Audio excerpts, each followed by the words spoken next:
Hello my dear founders, ఈరోజు చాలా important topic. మనందరి మదిలో కూడా ఏదో ఒక చోట ఎవరికో ఒకరికి ఎక్కడో ఒక చోట ఈ డౌట్ అనేది ఖచ్చితంగా ఉంటుంది. అలా ఉంది కనుకనే ఈరోజు ఒక మంచి ఫ్రెండ్ నాకు ఫోన్ చేసి, సార్ నాకు ఒక డౌట్ ఉంది, ఎన్నాళ్ళుగానో ఉంది, ఆ డౌట్ ఎవరితో మాట్లాడుకోవాలో ఎవరితో అది పరిష్కరించుకోవాలో నాకు అర్థం కాక నేను మీతో అడుగుతున్నా అని చెప్పారు. కానీ దీనికి సంబంధించినటువంటి ఇన్ఫర్మేషన్ ని ఆల్రెడీ మన లీడర్స్ కావచ్చు, కొన్ని వెబినార్స్ లో కావచ్చు, ఆల్రెడీ మన అఫీషియల్ కార్పొరేట్ వెబినార్స్ ఇట్లాంటి వాటిలో కావచ్చు, 360 డిగ్రీస్ లో కావచ్చు, ఎక్కడో చోట నార్త్ ఇండియాలో కావచ్చు, ఇంటర్నేషనల్ లెవెల్లో కావచ్చు, ఎక్కడో చోట ఖచ్చితంగా మన తెలుగు కావచ్చు, ఎవరో ఒకరు ఏదో ఒక రూపంలో చెప్పే ఉంటారు. బట్ ఏంటంటే మనం అటెండ్ అవ్వకపోవడం అది మన తప్పు. బట్ ఏంటంటే ఆన్ ప్యాసివ్ ఫౌండర్షిప్ తీసుకున్న రోజే ఈరోజు ప్రతి ఒక్కరు ఎలా చూస్తున్నారంటే వాళ్ళ స్థితిగతులు వీటన్నిటినీ బేవరీజ్ చేసుకుని ఆన్ ప్యాసివ్ ఫౌండర్షిప్ ని వాటికంటే తక్కువగా చిన్నచూపు చూస్తున్నారు. ఎందుకంటే ఈరోజు ఒక రిక్షా నడిపేవాడు అతను రోజు సంపాదించే ఆ 300-500 సంపాదనతోనే అతని లైఫ్ లగ్జూరియస్ గా ఉందని హ్యాపీగా ఫీల్ అవుతూ ఆనందంగా గడుపుతూ ఉంటాడు, ఎన్ని బాధలు కష్టాలున్నా. కానీ ఆన్ ప్యాసివ్ ఫౌండర్షిప్ అట్లాంటి వ్యక్తికి తెలుసో తెలియకునో పొరపాటునో లేదా ఖచ్చితంగా ఇతని జీవితాన్ని నిలబెట్టాలనే ఉద్దేశంతోనో ఎవరో ఒక బ్లెస్సర్ అతనికి ఇచ్చి ఉండొచ్చు. అలాంటప్పుడు అతను ఏం ఆలోచన చేస్తాడంటే, దాదాపుగా నేను ఫౌండర్షిప్ తీసుకుని 3 సంవత్సరాలు కాబడుతోంది, బట్ ఇప్పుడు దాకా వీళ్ళు ఇస్తామని ఆకాశంలో మాటలు చెప్తూనే ఉన్నారు తప్ప వీళ్ళు మనకి ఇచ్చింది ఏమీ లేదు, పైగా మనతోనే కట్టించుకుంటున్నారు. ఇవన్నీ కూడా వాళ్ళు ఆలోచన చేసి వాళ్ళకు రోజు వచ్చే ఆ 500 రూపాయల కంటే తక్కువగా మన ఆన్ ప్యాసివ్ ఫౌండర్షిప్ ని చూస్తూ ఉన్నారు. చూసేవారు కూడా చాలా మంది ఉన్నారు. వాళ్ళ ఉద్యోగ స్థాయిని బట్టి, వాళ్ళ పనితీరును బట్టి, రోజు వాళ్ళు చేసే వ్యాపార నిమిత్తం ఇట్లాంటివన్నింటినీ దృష్టిలో పెట్టుకుని వాళ్ళకు వచ్చే రోజు ఒక 1000 రూపాయలు, 2000 రూపాయలు, 10,000 సంపాదించే వాళ్ళు కూడా ఉన్నారు. మన దాంట్లో బిగ్ షాట్స్ కూడా ఉన్నారు, బాగా సంపాదించే వాళ్ళు ఉన్నారు. బాగా వాళ్ళు ఏమి చేయకపోయినా ఒక జరిగే అటువంటి వ్యవస్థను నిర్మించుకున్నారు, ఆదాయ వనరులు. కాబట్టి అట్లాంటి వాళ్ళకు కూడా ఆలోచన చేశారంటే వాళ్ళకు ఉన్నటువంటి స్థాయి కంటే చాలా తక్కువ స్థాయికి ఆన్ ప్యాసివ్ ఫౌండర్షిప్ మీరు చూసే పరిస్థితి ఏర్పడింది. బికాస్ ఆఫ్ లేట్ అవడం వల్ల. లేట్ ఎందుకు అవుతుంది? అక్కడ బ్యాక్ ఎండ్ ఏం వర్క్ జరుగుతుందో తప్ప ఇక్కడ లేటు, ఫాస్ట్, స్పీడ్ ఏమీ లేదండి. ఇక్కడ లేట్ గిట్ ఏది ఊహించుకున్నా కూడా లేదు. లేట్ అవుతుంది ఇవన్నీ మనం చెప్పకూడదు, అసలు ఈ మాట మనం మాట్లాడకూడదు. వీఆర్ నాట్ ఎలిజిబుల్ ఫర్ మనం లేట్ అనడానికి మనం అనర్హులం.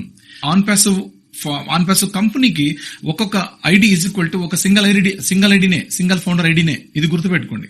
మనకి ఎన్నో ఉండొచ్చు, మన వ్యక్తిగత ఐడీలు 10 ఆనంద్ ఐడీస్ ఉండొచ్చు, బట్ కంపెనీకి 10 ఫౌండర్స్ సమానం. ఇది మనం ఎప్పటి నుంచి చెప్పుకుంటూ వచ్చినాం. కానీ ఒక సింగిల్ ఫౌండర్ ఐడినే చాలు అన్నారు యాష్ గారు. ఎందుకు చెప్పారు తెలుసా? ఒక సింగిల్ ఫౌండర్ ఐడి అని ఎందుకు చెప్పారు తెలుసా? ఈ విషయాన్ని మీరు అందరూ ఖచ్చితంగా తెలుసుకొని తీరాల్సిందే. తెలుసుకోవాల్సిన బాధ్యత ప్రతి ఒక్క ఫౌండర్ మీద ఉంది. కనుకనే నేను ఈరోజు ఇంత ఎక్స్ప్లెనేషన్ ఇస్తున్నా. ఎందుకంటే ఒక సింగిల్ ఫౌండర్ ఐడిని ఆపరేట్ చేయడానికి దాంట్లో ఉన్నటువంటి వెబ్ అప్లికేషన్స్ ని కావచ్చు, మిగతా ఇతరత్ర మొత్తం ఫీచర్స్ కావచ్చు, మనం వ్యాలెట్ నుంచి ట్రాన్సాక్షన్స్ చేసుకునే ఆ ఫీచర్స్ కావచ్చు, ఇవన్నీ కూడా టోటల్ అన్ని కూడా చాలా చాలా అద్భుతంగా ఉంటాయి, చాలా స్పీడ్ గా ఉంటాయి. ఆన్లైన్ ట్రాన్సాక్షన్ లో మనకు వచ్చే ట్రాఫిక్ కావచ్చు, ఓ ట్రాకర్ నుంచి మనం తీసుకున్నటువంటి ట్రాఫిక్ కావచ్చు, క్లిక్స్ నుంచి తీసుకున్నటువంటి ఇన్కమ్ కావచ్చు, రకరకాల సోర్సెస్ అన్ని కూడా మనకు డాష్ బోర్డ్ లో ఇతరత్ర అప్లికేషన్స్ లో మనకు దర్శనమిస్తూ ఉంటాయి. ఇవన్నీ కూడా మనం ఖచ్చితంగా ప్రతిరోజు చూడాల్సి ఉంటుంది. ప్రతి అప్లికేషన్ కూడా ఓపెన్ చేసి తీరాల్సి ఉంటుంది. మనం వర్క్ చేస్తూ ఉండాలి. ప్రతి ఒక్క ప్రొడక్ట్, ఎన్ని ప్రొడక్ట్స్ వాళ్ళు కంపెనీ వాళ్ళు మనకు లాంచ్ చేస్తారో ఆఫ్టర్ గ్లోబల్ లాంచ్ తర్వాత ఎన్ని పెయిడ్ ప్రొడక్ట్స్ అనేది మనకి వదులుతూ ఉంటారో ప్రతి ఒక్క ప్రొడక్ట్ ని కూడా మనము ఖచ్చితంగా సబ్స్క్రిప్షన్ చేసుకుని తీరాల్సి ఉంటుంది. కానీ ఆ దమ్ము ధైర్యం మనకు ఉందా అంటున్నారు యాష్ గారు. ఇది ఒకటి మీరు జాగ్రత్త గుర్తుపెట్టుకోవాల్సిన విషయం. ఆ దమ్ము ధైర్యం మీకుందా అంటున్నారు. అంటే 50 ప్రొడక్ట్స్ మనవి ఎదురు చూస్తున్నాయి పెయిడ్ ప్రొడక్ట్స్ లాంచింగ్ కి. కానీ యాష్ గారు ఏ ప్రొడక్ట్స్ ఎప్పుడు ఏ సమయంలో వదలాలి, ఎటువంటి డిమాండింగ్ లో ఉన్నప్పుడు వదలాలి అనేది ఆయనకు తెలుసు. జగమెరిగిన సత్యం. ఎందుకంటే ఆయన నిజంగా మనందరికీ కూడా ఒక గొప్ప అవకాశం ఇచ్చినటువంటి వ్యక్తి.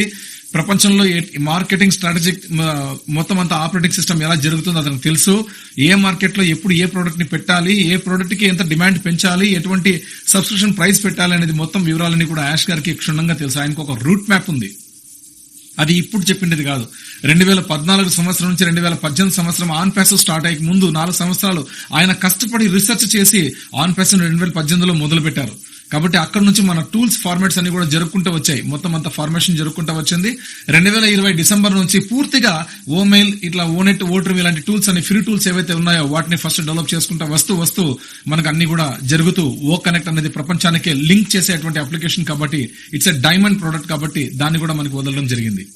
ఒక సింగిల్ ఫౌండర్ ఐడి ఉంటే చాలు, ఆ వ్యక్తి అతనికి ఒక అకౌంట్ చూసుకోవడానికి ఒక రోజు కూడా సరిపోదు. ఇది ఛాలెంజ్ అన్నారు యాష్ గారు. ఇది నిజం. దాంట్లో అంత వర్క్ ఉంటుంది మన ప్రతి ఒక్క ఫౌండర్ కూడా. మనకు చదువు రాదు అని చెప్తే మనం ఈ కథలన్నీ చెప్తే అక్కడ వినరు. It's a corporate company. ఒక కార్పొరేట్ కంపెనీలో మీరు పెట్టారు $97, $140 తో మీరు సబ్స్క్రిప్షన్ చేసుకున్నారు. అయిపోయింది మీ లైఫ్, అక్కడికే అయిపోయింది మీ life. You are a winner. We are so in it to win it అన్నారు. ఎందుకంటే because of done deal company. On passive is a done deal company. అందుకనే మనకు చదువు రాదు, నాకు తెలియదండి, నేను రైతుని, నేను పల్లెలో ఉంటాను, నేను నెట్వర్క్ లేని చోటు ఉంటాను, నాకు మొబైల్ ఆండ్రాయిడ్ లేదు, నాకు మొత్తం కీప్యాడ్దే ఉంది, నాకు తెలియదండి, నా మెయిల్ ఏంటో కూడా నాకు తెలియదు, ఇవన్నీ చెప్తే, ఈ సాకులు చెప్తే వినే స్థాయిలో కార్పొరేట్స్ ఉండరు.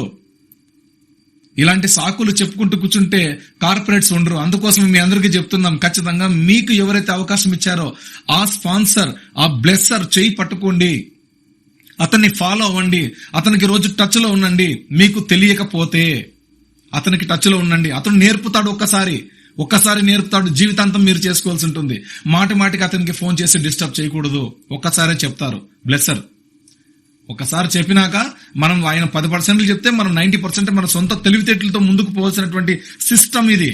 ఆన్ ప్యాసివ్ అనేది ఏదో నెట్వర్క్ మార్కెటింగ్ కాదు. నువ్వు ఇద్దరిని చేర్చు, వాళ్ళిద్దరిని చేర్చు, వీళ్ళిద్దరిని చేర్చు అని చెప్పడానికి ఇది నెట్వర్క్ మార్కెటింగ్ కాదు. రాత్రికే కోటీశ్వరుడు అవుతామని చెప్పింది కూడా చాలా మంది చెప్తున్నారు. దయచేసి గుర్తుపెట్టుకోండి, ఓవర్ నైట్ మన లైఫ్ లో చేంజ్ అవ్వచ్చు. ఇది నిజం. నెట్వర్క్ లో సాధ్యం అవుతుందో తెలియదు కానీ ఇక్కడ మన సిస్టమ్ లో ఏఐ ఐటీ కంపెనీలో మాత్రమే సాధ్యం. ఐటీ హబ్ ఇండస్ట్రీలో మాత్రమే సాధ్యం. ఓవర్ నైట్ కోటీశ్వరులు అయిన వాళ్ళు ఎంతో మంది ఉన్నారు. ఒక కంపెనీకి ఎన్నో లాభాలు వచ్చేసి ఒక నైటే వాళ్ళ దగ్గర పనిచేస్తున్నటువంటి 525 మంది స్టాఫ్ కి ఒక్కొక్కరికి దాదాపుగా 500 కోట్లు పంపించారు. వాళ్ళు ఎంతమంది స్టాఫ్ ఉంటే అంత ఫిగర్ ఆఫ్ క్రోర్స్ పంపించారు. ఇది వరల్డ్ రికార్డ్. మీరు చెక్ చేసుకోండి గూగుల్లో. ప్రతి ఒక్క కొన్ని కంపెనీలు కార్లు గిఫ్ట్లు ఇచ్చింది. ఎంతమంది ఎంప్లాయీస్ ఉంటే అంతమంది 500 కార్లు ఒక దసరా ఫెస్టివల్ కి ఇచ్చింది, ఒక విజయదశమి ఫెస్టివల్ కి ఇచ్చింది.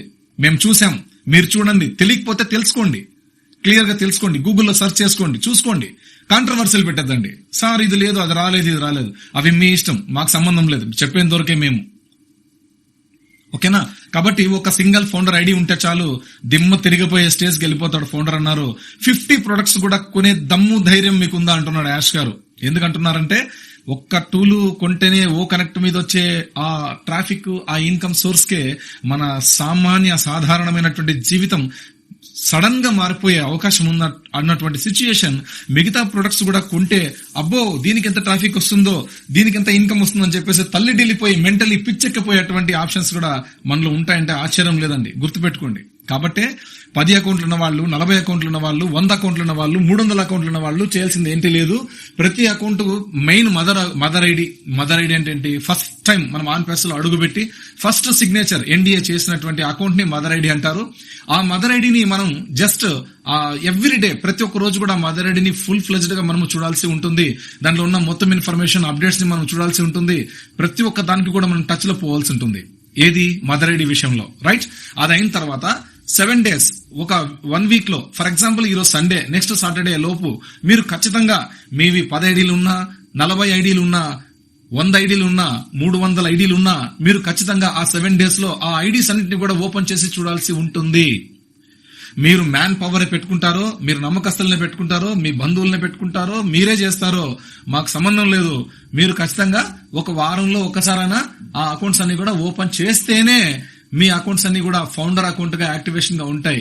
లేదంటే 1 year తర్వాత మీరు ఎప్పుడైతే గ్లోబల్ లాంచ్ అవుతుందో మన కంపెనీ, దాని తర్వాత మీ అకౌంట్స్ అన్ని కూడా అఫిలియేట్ గా మారే కూడా అవకాశాలు ఉండవచ్చు అని నేను చెప్తున్నానండి. ఒక్క ఐడి మాత్రమే మీది ఏదైతే రెగ్యులర్ గా మీరు యూజ్ చేస్తున్నారో ఆ అకౌంట్ ఐడీస్ మాత్రమే ఫౌండర్ ఐడీస్ గా ఉండగలుగుతాయి.